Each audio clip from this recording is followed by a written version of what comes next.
ആരിഫ് ഹുസൈൻ തെരുവത്ത് പണ്ട് ABC ചാനലിൽ വന്നു പോയിട്ടുണ്ടല്ലേ? ഒരിക്കൽ. അത് പിന്നെ നമ്മളൊരിക്കൽ ഇൻ്റർവ്യൂവിൽ പറയുകയും ചെയ്തു. ആരിഫ് ഹുസൈൻ തെരുവത്തിനെ മലയാളിക്ക് വളരെ വളരെ പരിചിതമായൊരു മുഖമാണ്, ശബ്ദമാണ്, നിലപാടുകൾ വളരെ ഭദ്രമാണ്, സുപരിചിതമാണ്. ഒരുപക്ഷെ ഈ മതവിമർശനത്തിൻ്റെ ഒരു പുതിയ രീതിശാസ്ത്രം കൊണ്ടുവന്ന ഒരാളാണ് ആരിഫ് ഹുസൈൻ. അതുപോലെ തന്നെ മതവിമർശനത്തിന് ധീരവും അതേസമയം സർഗാത്മകവും സൗമ്യവുമായ ഒരു മുഖം, അങ്ങനെയൊക്കെയാണ് ഞാൻ ആരിഫ് ഹുസൈനെ വിലയിരുത്തുന്നത്. അതുകൊണ്ട് തന്നെ നമ്മുടെ സമൂഹത്തെ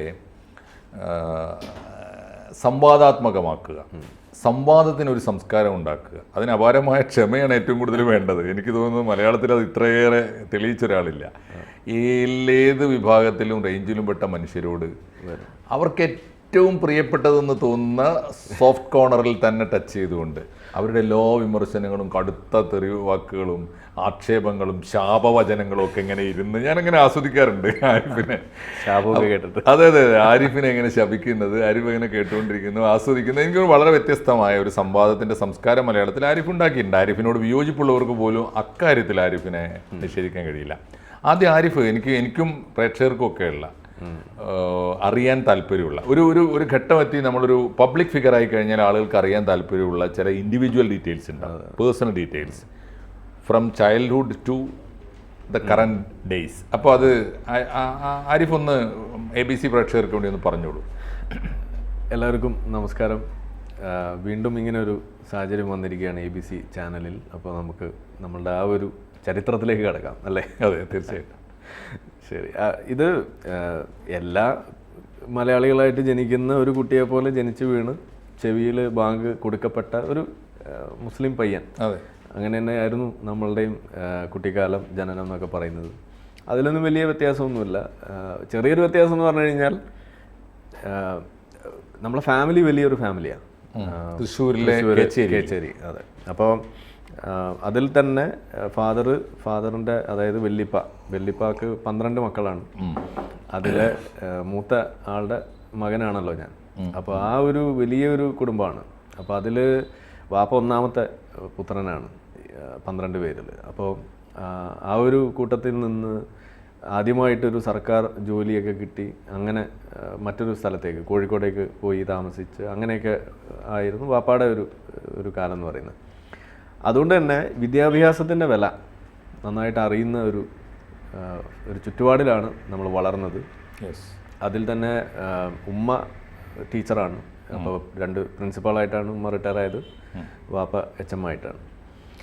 അപ്പോൾ മർക്കസിലായിരുന്നു ഫാദർ ഉണ്ടായിരുന്നു. അതെ. കുറച്ചും കൂടി ഒന്ന് ചേർത്ത് പറയുകയാണെന്നുണ്ടെങ്കിൽ ആരിഫ് ഹുസൈൻ എന്നുള്ള പേര്, അതിനകത്ത് ഹുസൈൻ എന്നുള്ള പേരാണ് വാപ്പ ഇട്ടത്, ആരിഫ് എന്നുള്ള പേരിട്ടത് AP ഉസ്താദാണ്. അപ്പം അങ്ങനെ ഒരു കണക്ഷൻ കൂടി ഉണ്ട്.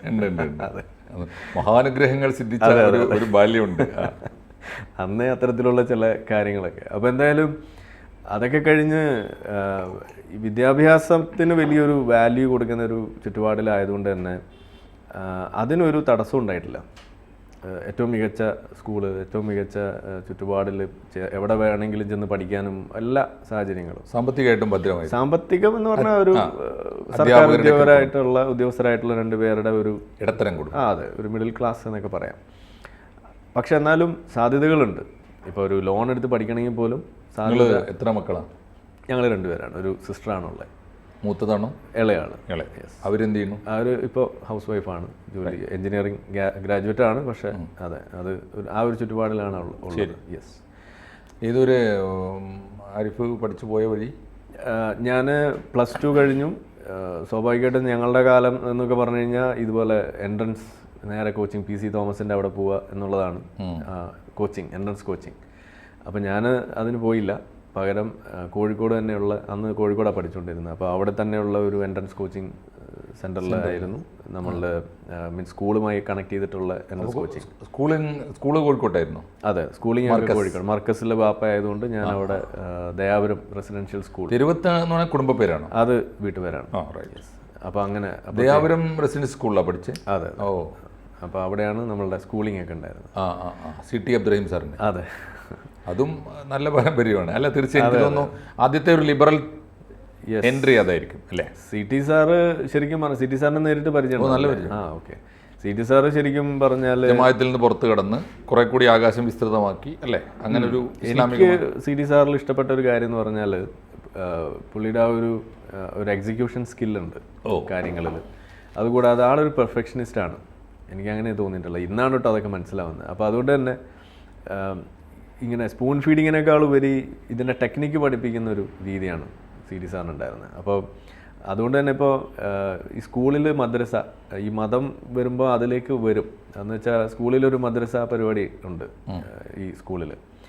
അപ്പോൾ അതിൻ്റെ ഭാഗമായിക്കൊണ്ട് ഖുർആൻ ക്ലാസ് അത് ഇതൊക്കെ ഉണ്ടാകുന്ന സമയത്ത് അറബി പഠിപ്പിക്കുന്ന ഒരു സംഗതിയാണല്ലോ മദ്രസയിലെ ഒരു പ്രധാനപ്പെട്ട ഒരു കാര്യം. അപ്പോൾ ഒരിക്കൽ ഇതേപോലെ ഇടയ്ക്ക് ഇങ്ങനെ ഒരു അസസ്മെൻ്റ് എന്നുള്ള രീതിയിൽ സ്കൂളിലെ മദ്രസയിൽ പഠിക്കുന്ന എല്ലാ വിദ്യാർത്ഥികളെയും പള്ളിയിൽ ഒരുമിച്ച് കൂട്ടും, ആൺകുട്ടികളും പെൺകുട്ടികളൊക്കെ. എന്നിട്ട് അവിടെ നിർത്തിയിട്ട് CT സാറിൻ്റെ നാലകത്ത് കസിംക്ക് അവിടെ പഠിപ്പിക്കും ഉണ്ടല്ലേ. അന്ന് ഞങ്ങളുടെ മാപ്പിളപ്പാട്ടുണ്ട്. യെസ്. അപ്പോൾ ആ സമയത്ത് CT സാർ ഒരിക്കൽ ഇതേപോലെ പള്ളിയിലെല്ലാവരെയും വിളിച്ചു കൂട്ടി. അപ്പോൾ എനിക്ക് തോന്നുന്നു 5-ലോ 6-ലോ കണ്ട് പഠിക്കുന്ന സമയമാണ്. അപ്പോൾ എല്ലാവരുടെ അടുത്തും ഖുർആനുമായിട്ട് വരാനാണ് പറയാം. അപ്പോൾ അവിടെ ആ പള്ളിയിൽ നിന്നുകൊണ്ട് റാൻഡമായിട്ട് ആളുകളെ എണീപ്പിച്ച് നിർത്തിയിട്ട് ചുമ്മാ തുറക്കുക, ഓതുക, ഇതാണ് പരിപാടി. അപ്പോൾ അങ്ങനെ ഓതിപ്പിച്ച സമയത്ത് എല്ലാ ആളുകളും വലിയ കഷ്ടപ്പെട്ട് ഓതുകയാണ്. അപ്പോൾ എനിക്കെന്തോ അത് ഓതാൻ പറ്റി. അപ്പോൾ പറ്റിയപ്പോൾ ആൾ പറഞ്ഞത് ഇതേപോലെയാണ് ഓതേണ്ടത് എന്ന് പറഞ്ഞിട്ട് അന്ന് അതെ. അപ്പം ഞാനത് അന്ന് നമുക്കതൊരു വലിയ ബൂസ്റ്റാണ്. കാരണം എന്ന് വെച്ച് കഴിഞ്ഞാൽ നമ്മൾ സ്കൂളിങ്ങിലായാലും ഒക്കെ ആരും അങ്ങനെ ശ്രദ്ധിക്കാതെ ഇങ്ങനെ ഒരു മൂലയിലൂടെ പോകുന്നൊരു പ്രകൃതമാണ്. ഒരു ഇൻട്രോവേർട്ട് എന്ന് തന്നെ വേണമെങ്കിൽ പറയാം. അങ്ങനെ ലൈം ലൈറ്റിലേക്കൊന്നും അന്ന് വരുന്നില്ല. അപ്പോൾ അതുകൊണ്ട് ആ സമയത്ത് ഒരാൾ നമ്മളെ അപ്രീഷിയേറ്റ് ചെയ്യുന്നത് വലിയൊരു ഇഷ്ടമായിരുന്നു. അങ്ങനെ ഒരു പ്രായം അതല്ലേ? അതെ. അപ്പോൾ അതൊരു ചെറിയൊരു സാധ്യത. അപ്പോൾ അതുകൊണ്ട് തന്നെ നമുക്കും ആ ഒരു ടെക്നിക്ക് ഇഷ്ടപ്പെട്ടു. ഏത് കാര്യം ചെയ്യുകയാണെങ്കിലും അത് വൃത്തിക്ക് ചെയ്യുക, അതിൻ്റെ ശരിയായ രൂപത്തിൽ ചെയ്യുക എന്ന് പറയുന്നൊരു സംഗതി. അപ്പോൾ അതിൻ്റെ ഭാഗമാവണം. ഇന്നിപ്പോൾ ഇങ്ങനെ പല കാര്യങ്ങൾ ചെയ്യുമ്പോൾ ഇപ്പോൾ ഈ ഒരു നമ്മൾ ഈ കോളിംഗ് എന്നൊക്കെ പറയുന്ന ആ ഒരു സംവാദം രീതിയിലേക്ക് അതിൽ നമ്മൾ കാണുന്നത് അല്ല. അന്ന് ദയാപുരത്ത് ഇരിക്കുമ്പോൾ എന്തെങ്കിലും കൊച്ചു പ്രായത്തിൽ തന്നെ ഏതെങ്കിലും തരത്തിലുള്ള സംവാദത്തിൽ ആരോടെങ്കിലും ഒക്കെ ഏർപ്പെടുക അങ്ങനെയൊന്നും ഉണ്ടായിട്ടില്ല? ദയാപുരത്ത് ഡിബേറ്റ്സ് എന്തെങ്കിലും? ഡിബേറ്റ്സ് അല്ല, കൂടുതലും ഉണ്ടായിരുന്നത് ഈ ക്വിസ് പ്രോഗ്രാം അങ്ങനെയുള്ള സാധനങ്ങളൊക്കെ വരുമ്പോഴാണ് അന്ന് നമ്മൾ ഇടപെട്ടിരുന്നത്. പിന്നെ അതുപോലെ ഈ കഥ, കവിത അങ്ങനെയുള്ള കാര്യങ്ങളൊക്കെ. ഏത് വർഷമാണ് SLC? 2001. അത് കഴിഞ്ഞ് എൻട്രൻസിന് ചേർന്നു. എവിടെ? എൻട്രൻസ് സ്കൂളിങ്ങിന്റെ ഭാഗം തന്നെയായിരുന്നു. എൻ്റെ കൂടെ അവിടെ തന്നെ ഉണ്ടായിരുന്നു. അങ്ങനെയാണ് നേരെ BHMSൽ അഡ്മിഷൻ കിട്ടുന്നത്. ഹോമിയോ ആണ്. അതെ, അത് ഡോക്ടറാണ് ബൈ ക്വാളിഫിക്കേഷൻ, പക്ഷെ പ്രാക്ടീസ് ചെയ്യുന്നില്ല. അതൊരു കപടശാസ്ത്രമാണെന്ന് മനസ്സിലായപ്പോൾ അത് ഒഴിവാക്കി. ശരി. അതെ. സ്വയം പഠിച്ചത് നേരായ ശാസ്ത്രമല്ല എന്ന് മനസ്സിലാക്കിയതിനെ ഉപേക്ഷിച്ച ഒരാൾ. അതെ. നമുക്കത് ഒരു ഘട്ടം കഴിഞ്ഞാൽ പിന്നെ നമുക്ക് ജസ്റ്റിഫൈ ചെയ്യാൻ കഴിയില്ല.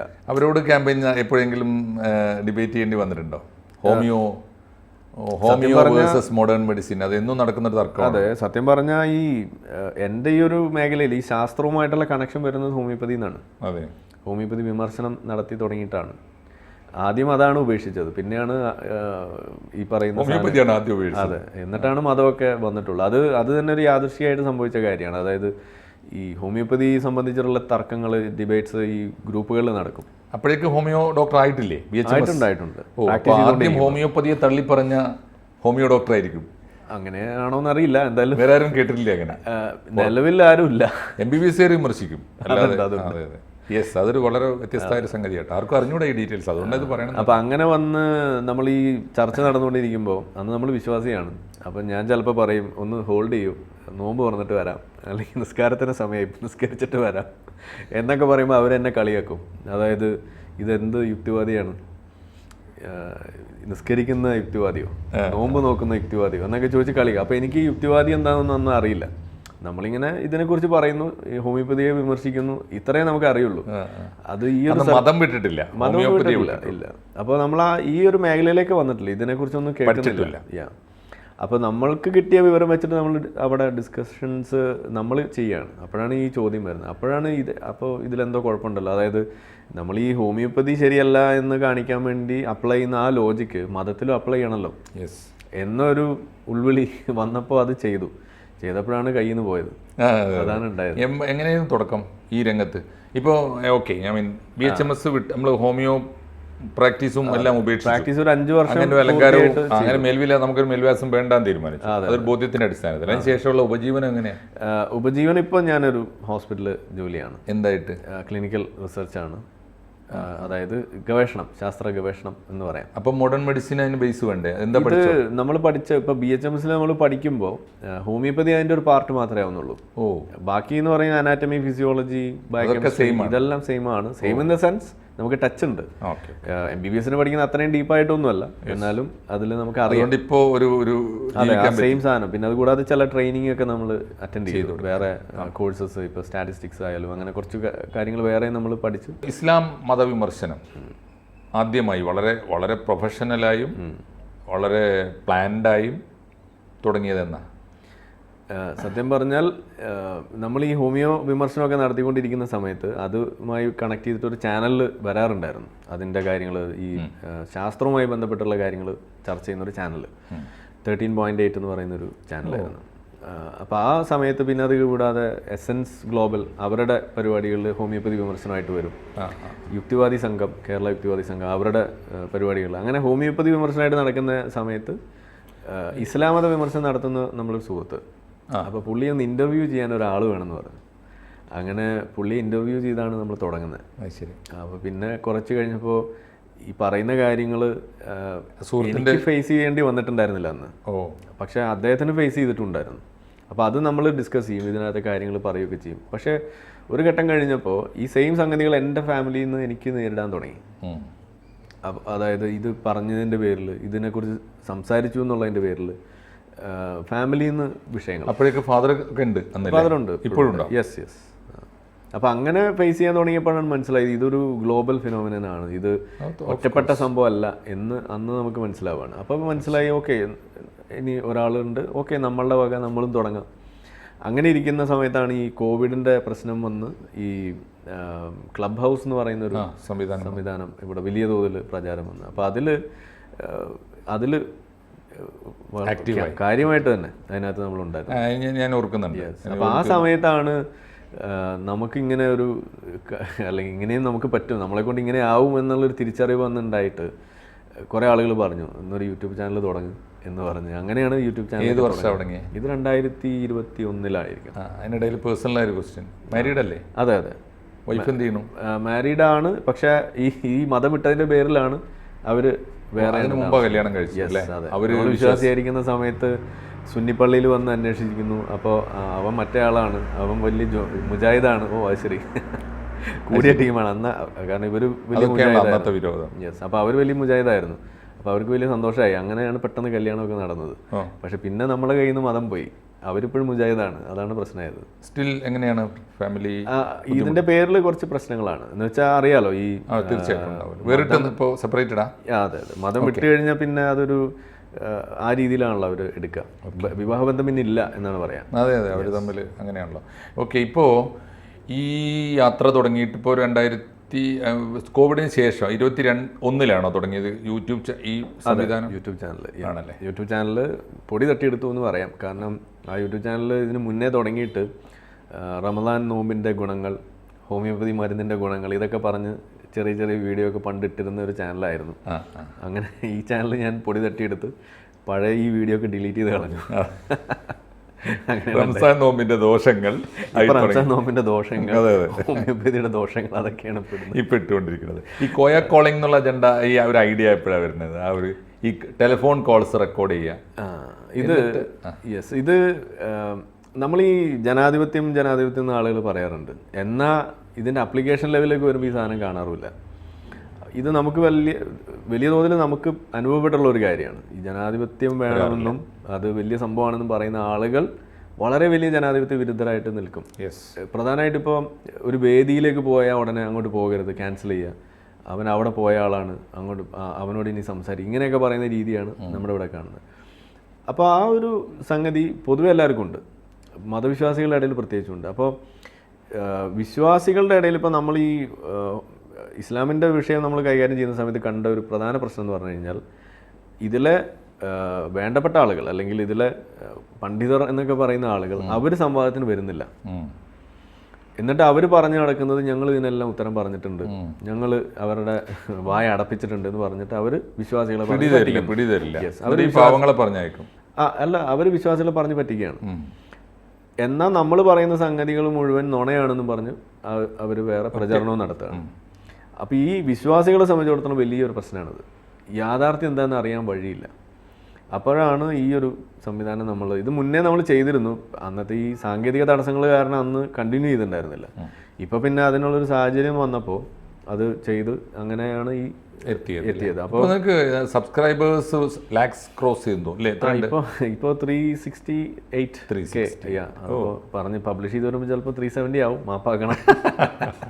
തീർച്ചയായിട്ടും വരട്ടെ. ഓക്കെ. അപ്പോൾ ഇതിനിടയിൽ 1-2 കാര്യങ്ങളും കൂടിയാണ് പ്രധാനപ്പെട്ട കാര്യം. ഇതിനിടയിൽ ഫിസിക്കലായിട്ടുള്ള വലിയ ഏതെങ്കിലും തരത്തിൽ ഉപദ്രവിക്കാനുള്ള ശ്രമങ്ങൾ, ഭീഷണി, 21 ഒരു തവണ അങ്ങനെ ഒരു നേരിട്ടുള്ള ഒരു ഭീഷണിപ്പെടുത്തലും കാര്യങ്ങളൊക്കെ ഉണ്ടായിരുന്നു. അത് അന്ന് റിപ്പോർട്ട് ചെയ്തൊക്കെയാണ്. പിന്നെ അതുകൂടാതെ ഈ സോഷ്യൽ മീഡിയയിലൂടെയുള്ള ഭീഷണിപ്പെടുത്തൽ കാര്യമായിട്ടുണ്ടായിരുന്നു ആ കാലഘട്ടങ്ങളിൽ. ഇപ്പം അതൊക്കെ കുറഞ്ഞു. ഇപ്പൊ പിന്നെ കോയ കോളിംഗ് വെല്ലുവിളികളും വിമർശനങ്ങളേ ഉള്ളൂ. അത് പക്ഷെ ആസ്വദിക്കുന്നുണ്ടല്ലോ നന്നായിട്ട്. പക്ഷെ അത് ഭയങ്കര തമാശ. എനിക്ക് സംശയം തോന്നിയത് ഇപ്പോൾ ഞാൻ ആ തുടക്കത്തിൽ പറഞ്ഞൊരു കാര്യം, ഇങ്ങനെ ഇവർ അവരുടെ ഭാഷയിൽ ആക്ഷേപിക്കുമ്പോഴും പഴി പറയുമ്പോഴും ഒക്കെ, ഞാൻ പറഞ്ഞില്ലേ, ശപിക്കുമ്പോഴും ഒക്കെ അത് നേരത്തെ ക്യാരക്ടറിൽ ഉള്ളതാണോ? അത് വേറെ ക്ഷമയോടെ കേട്ട് ചിരിച്ച് ഇത് നമ്മൾ ഒന്നില്ലെങ്കിൽ ഹോമിയോ മരുന്നായിരുന്നുണ്ടെങ്കിൽ കുറച്ച് നാൾ ഹോമിയോ ഡോക്ടറായിട്ട് ഇരുന്നതാണല്ലോ. അപ്പം നമുക്ക് ഈ രോഗികളുടെ അടുത്ത് എങ്ങനെയാ അതൊരു രീതി ഉണ്ടല്ലോ. ഇതിനെ അത് നല്ല പ്രയോഗം കേട്ടോ. അതെ, ആരാണ് ഈ വിളിക്കുന്നത് എന്നുള്ളത് വളരെ പ്രശ്നമാണ്. സാമൂഹ്യമായ വലിയൊരു രോഗം, അപ്പോൾ അതുകൊണ്ട് നമുക്കറിയാം മാസ് ഹിസ്റ്റീരിയ പോലെ ബാധിച്ചൊരു സംഗതി ഉള്ളവരാണ്. അത് ആ ബാധയാണല്ലോ ഈ പേര്. നമ്മൾ ആ വഴി നിന്നല്ലേ വന്നേ. തീർച്ചയായും നമുക്കത് പെട്ടെന്ന് മനസ്സിലാവും. അവരോട് നമ്മൾ വെറുതെ അവരെ തിരിച്ച് തെറി വിളിച്ചിട്ടോ ഭീഷണിപ്പെടുത്തിയിട്ടൊന്നും ഒരു കാര്യമില്ല. അവരാ തെറി വിളിക്കുന്നത് പോലും അവരുടെ മനസ്സിലുള്ള ഒരു മോറൽ ഹൈൻ്റെ അതിൻ്റെ ഭാഗമായിട്ടാണ് ഈ വരുന്നത്. അതെ.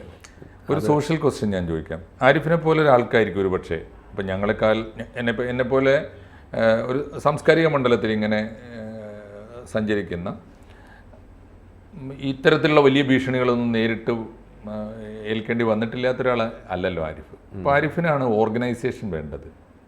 കേരളത്തിലെ യുക്തിവാദി മൂവ്മെൻറ്റുമായിട്ടാണ് ആരിഫ് ചേർന്ന് നിൽക്കുന്നത്. അതിനകത്ത് ഈ ഒരു യോജിപ്പ് ഇല്ലായ്മ ചെറിയൊരു മൂവ്മെൻ്റ് ആണല്ലോ. അത് ആയിരുന്നല്ലോ അത്. ഇപ്പോൾ എനിക്ക് തോന്നുന്നു രവിചന്ദ്രനൊക്കെ വന്നിട്ട് എസെൻസ് ഒക്കെ നിങ്ങളൊക്കെ കൂടി ശക്തിപ്പെടുത്തിയപ്പോഴാണ് അതൊരു മാസ് മൂവ്മെൻ്റ് ആയത് താരതമ്യേന. പക്ഷെ അതിന് മുമ്പ് വന്ന പരമ്പരാഗത യുക്തിവാദികളെയൊന്നും ഇതിനോട് ചേർത്ത് നിർത്താൻ ഇപ്പോഴും പറ്റാത്ത. അപ്പോൾ ഇപ്പോഴും എനിക്ക് തോന്നുന്നു ജബ്ബാർ മാഷ് അതിനകത്തില്ല, മരണം വരെ കലാനാഥൻ മാഷ് ഉണ്ടായിരുന്നില്ല, രാജഗോപാൽ വാഗത്താനും ഉണ്ടായിരുന്നില്ല. മീൻസ് അവർ എന്തുകൊണ്ടാണ് അവരെ ഇത് ബോധ്യപ്പെടുത്താൻ പറ്റാത്തത്? എനിക്ക് തോന്നുന്നു യുക്തിവാദം സ്വതന്ത്ര ചിന്തയായി മാറിയതിൻ്റെ ഒരു അന്തരീക്ഷം എനിക്കൊന്ന് പറഞ്ഞുതരാമോ ബേസ്? സത്യം പറഞ്ഞാൽ ഈ യുക്തിവാദം എന്ന് പറയുന്ന ആ ഒരു ഓർഗനൈസേഷൻ്റെ ഭാഗമായിട്ട് പരിപാടികൾ പോയിട്ടുണ്ടെങ്കിലും ഞാൻ ഈ മേഖലയിലേക്ക് വരുന്നതും കൂടുതൽ കണക്ട് ചെയ്തിട്ടുള്ളതും ഈ സ്വതന്ത്ര ചിന്ത എന്ന് പറയുന്ന ഒരു മൂവ്മെന്റിലാണ്. അത് രവീന്ദ്രൻ തന്നെയല്ലേ? അതെ, അവരാണ് അത് കൂടുതലും അത് പ്രൊമോട്ട് ചെയ്തിട്ടുള്ളത്. ഇത് രണ്ടാണ് ബേസിക്കലി. കാരണം ഇപ്പോൾ ഞാൻ ചില യുക്തിവാദി സംഘം അവർ നടത്തിയ ചില പ്രോഗ്രാംസിന് പോകുമ്പോൾ നമ്മൾ ഹോമിയോപ്പതി വിമർശനമൊക്കെ നടത്തുന്ന സമയത്ത് വേദിയിൽ നിന്ന് ഇതധികം പറയണ്ട എന്ന് പറയുന്ന അനുഭവം പോലും ഉണ്ടായിട്ടുണ്ട്. അതായത് യുക്തിവാദികളുടെ ഇടയിൽ നിന്ന് ഹോമിയോപ്പതി കഴിക്കുന്ന ആളുകൾ ഉണ്ട്, ഇപ്പോഴും ഉണ്ട്. അത് കുറച്ച് ഇപ്പോൾ കുറവാണെന്നാണ് എനിക്ക് മനസ്സിലായത്. പക്ഷെ അങ്ങനെ എനിക്ക് അനുഭവം ഉണ്ടായിട്ടുണ്ട്. യുക്തിവാദികൾ തന്നെ പൂർണ്ണമായും ശാസ്ത്രപക്ഷത്ത് എത്തിയിട്ടില്ല. അപ്പോൾ എന്നാലിപ്പോൾ നമ്മൾ ഈ സ്വതന്ത്ര ചിന്തയിലേക്ക് നമ്മൾ കാര്യങ്ങൾ കാണുമ്പോൾ അവിടെ ഒരു കോൺസ്റ്റന്റ് ലേണിംഗ് അവിടെ നടക്കുന്നുണ്ട്. അപ്പോൾ അവിടെ ആ ഒരു കാര്യം അറിയാനോ അല്ലെങ്കിൽ അതിനകത്ത് പ്രശ്നത്തെ അറിയാനോ തെളിവിന് വേണ്ടിയൊക്കെ വരുന്ന ആളുകളായിട്ടാണ് നമ്മൾ മനസ്സിലാവുന്നത്. ആ ഒരു വ്യത്യാസമാണ് എനിക്ക് തോന്നിയിട്ടുള്ളത്. അപ്പോൾ പിന്നെ ഇതൊരു ചിന്താ പദ്ധതിയാണല്ലോ. ഇപ്പോൾ യുക്തിവാദമായാലും സ്വതന്ത്ര ചിന്തയായാലും അതൊരു ചിന്താ. പക്ഷേ ശക്തിപ്പെട്ട് വന്നപ്പോൾ വിമർശനങ്ങളും കൂടിയിട്ടുണ്ട് തീർച്ചയായിട്ടും. ഇപ്പോൾ രവീന്ദ്രനെതിരെയും എസെൻസിനെതിരെയൊക്കെയുള്ള പല തരത്തിലുള്ള വിമർശനങ്ങൾ. ഇപ്പോൾ കോർപ്പറേറ്റ് പക്ഷപാതികളാണ്, ഫാസിസ്റ്റ് പക്ഷപാതികളാണ്, മീൻസ് റൈറ്റ് വിങ് ആണ് എന്നൊക്കെയുള്ള ആക്ഷേപങ്ങൾ വന്നിട്ടുണ്ട്. ഞാൻ അതിനെ അത്ര ഗൗരവമായിട്ട് എടുക്കാറില്ല. നിങ്ങൾ അതിനെ ഗൗരവമായിട്ട് കണ്ടിട്ടുണ്ടോ? എന്താ അതിൻ്റെ? ഇത് നേരിട്ടുള്ള ആളാണ്. ഇപ്പോൾ ഒരു ഹിന്ദു ഐക്യവേദിയുടെ ഒരു വേദിയിൽ ഒരു സംസാരിക്കാൻ വേണ്ടി ക്ഷണിച്ചു.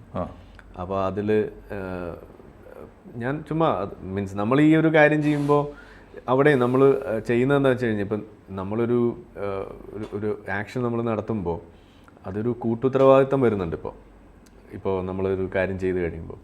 അപ്പോൾ അതുകൊണ്ട് നമ്മളിത് ആ ഒരു അക്കൗണ്ടബിലിറ്റി ഫാക്ടർ അവിടെ കണക്കിലെടുത്തുകൊണ്ട് പോകണോ വേണ്ടേ എന്നൊരു സർവേ അല്ലെങ്കിൽ ഒരു അന്വേഷണം. അപ്പം ഞാൻ കണ്ടത് പല ആളുകളും വന്നിട്ട് പോകരുത് എന്ന് പറയുന്നത് ശ്രദ്ധയപ്പെട്ടു. അപ്പം എൻ്റെ തീരുമാനം പോകണമെന്നാണ്. കാരണം നമ്മൾ ചിന്തിക്കുന്നത് എന്താണ്, ഓക്കെ ഇത് ജനാധിപത്യം നിങ്ങൾ പറയുന്ന ആളുകളാണ്, വിയോജിപ്പ് ആരോട് ഉള്ളത് അല്ലെങ്കിൽ ഇത് ഒട്ടും ബോധ്യമില്ലാത്തത് ആരാണോ അവരോടാണ് പോയി സംസാരിക്കേണ്ടത് പറയേണ്ടത്. അപ്പോൾ ഏതായാലും അവിടെ പോയതോടുകൂടി പ്രശ്നമായി. അപ്പോൾ സംഖ്യയാക്കി. അതെ, അതാണ് ഉണ്ടായത്. അപ്പോൾ പിന്നെ പോയി ചെന്ന് പറഞ്ഞ കാര്യം അവർ പ്രതീക്ഷിക്കാത്തതായിരുന്നു. അതുകൊണ്ട് തൽക്കാലം കഷ്ടിച്ച് രക്ഷപ്പെട്ടു. അല്ല എന്ത് പറയുന്നു എന്നുള്ളത് അല്ലേ പ്രധാനം, എവിടെ പറയുന്നു എന്നുള്ളതിനേക്കാളൊക്കെ പ്രധാനം അതാണ്.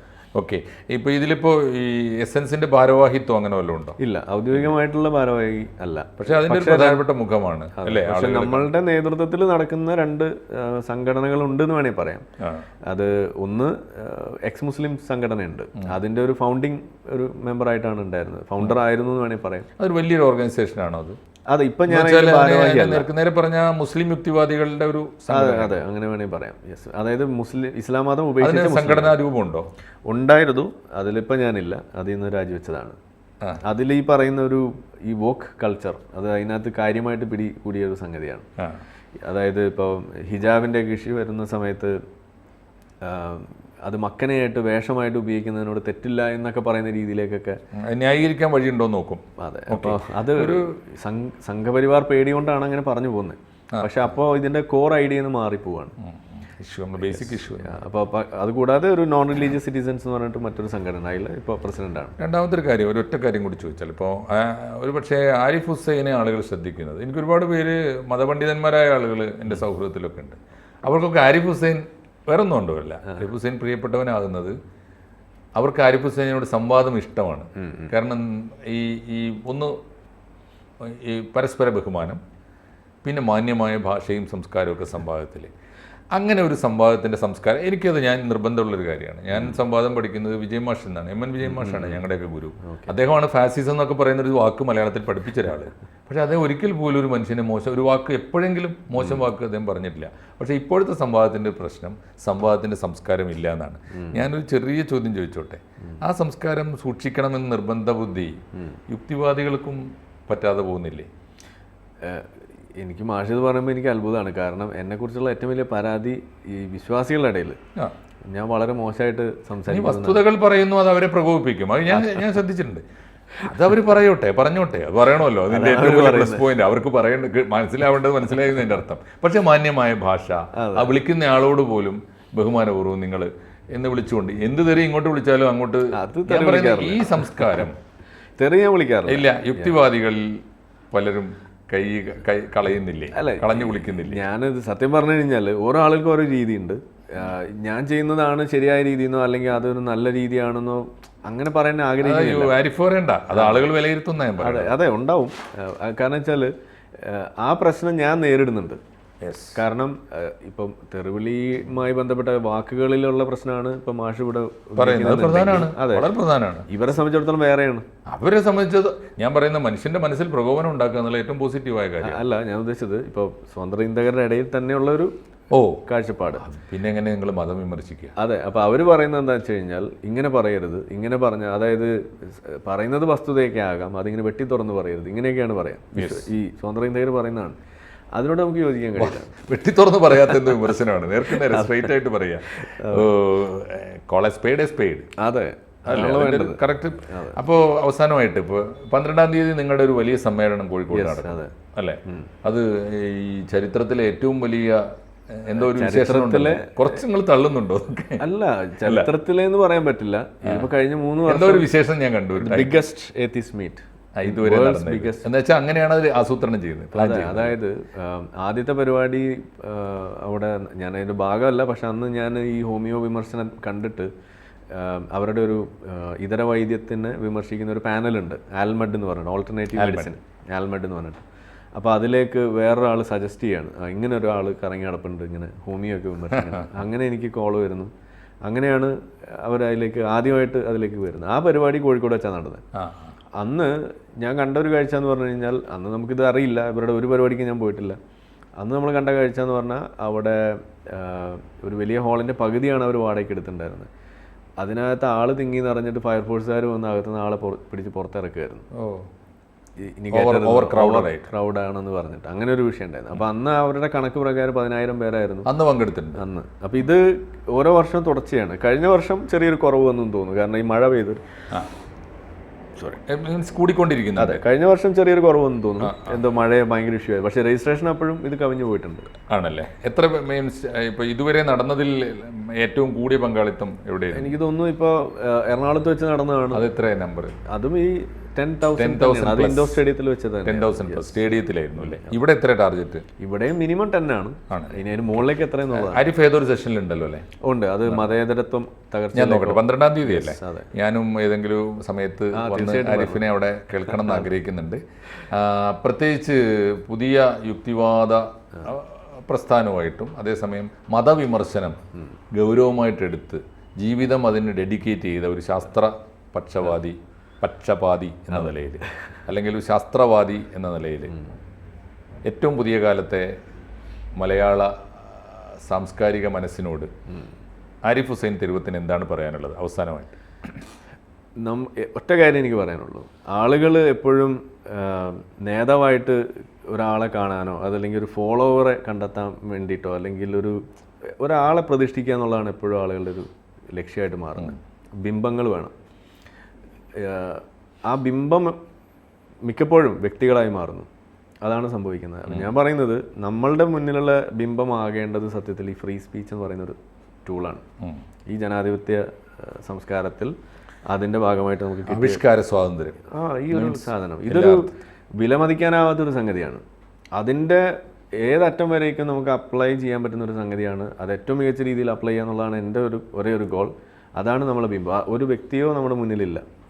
അതുകൊണ്ട് തന്നെ ആ ഒരു രീതിയിൽ പോയാൽ ആർക്കും ഇതൊക്കെ ചെയ്യാവുന്ന കാര്യമാണ്. ഇതൊരു ഏതെങ്കിലും ഒരാൾക്ക് മാത്രം ചെയ്യാൻ പറ്റുന്ന കാര്യമല്ല. തീർച്ചയായിട്ടും വ്യക്തിപരമായ ബിംബവൽക്കരണം അത് വേണ്ട. നമ്മുടെ സമൂഹത്തെ തെറ്റായ ചിന്തയിലേക്കും സ്വാതന്ത്ര്യത്തിന് വിരുദ്ധമായ ദിശയിലേക്കുമാണ് നയിക്കുക എന്നത് എല്ലാവർക്കും ആരിഫ് ഹുസൈൻ്റെ സന്ദേശമാണ്. അത് സ്വതന്ത്ര ലോകത്തിനും എസൻസിനും ഒക്കെ ബാധകമാകട്ടെ എന്നുകൂടി ഞാൻ ചേർത്ത് പറഞ്ഞുകൊണ്ട്, ആരിഫ് അനുകൂലിച്ചാലും ഇല്ലെങ്കിലും അതുകൂടി ചേർത്ത് പറഞ്ഞുകൊണ്ട്, ആരിഫ് ഹുസൈൻ തെരുവത്ത് എന്ന ചെറുപ്പക്കാരനെ ഒരുപക്ഷെ മലയാളത്തോട് അങ്ങേയറ്റത്തെ മാതൃകാപരമായി സംവദിച്ചുകൊണ്ടിരിക്കുന്ന, വലിയ വിയോജിപ്പുകൾക്ക് എന്നും തീ കൊളുത്തുന്ന ഒരാൾ, തീർച്ചയായിട്ടും മലയാള മനസ്സിനെ നിരന്തരമായി ഇളക്കി മറിച്ചുകൊണ്ടിരിക്കുന്ന ഒരാൾ, ഈ വെള്ളം തളം കെട്ടി നിൽക്കുന്ന അടഞ്ഞുപോയ മനസ്സുകളെ എപ്പോഴും ചലിപ്പിക്കുന്ന ഒരാൾ, ആ നിലത്ത് ഏറ്റവും ക്രിയാശേഷിയുള്ള സർഗശേഷിയുള്ള ഒരു പുതിയ തലമുറയിലെ സാംസ്കാരിക പ്രവർത്തകൻ എന്ന നിലയിൽ അങ്ങേക്ക് എല്ലാവിധ ആശംസകളും നേരുന്നു. മുന്നോട്ട് തന്നെ പോവുക എന്ന് ABC-യും അങ്ങയോട് പറയുന്നു. ഇത്തരം വിശേഷങ്ങളൊക്കെ ഒറ്റ ഡോസിൽ ആദ്യമായിട്ടാണ്. കൂടുതൽ വാർത്തകളും വിശേഷങ്ങളും നിങ്ങളിലേക്ക് എത്താൻ ABC മലയാളം സബ്സ്ക്രൈബ് ചെയ്യുക, ബെൽ ബട്ടണും അമർത്തുക.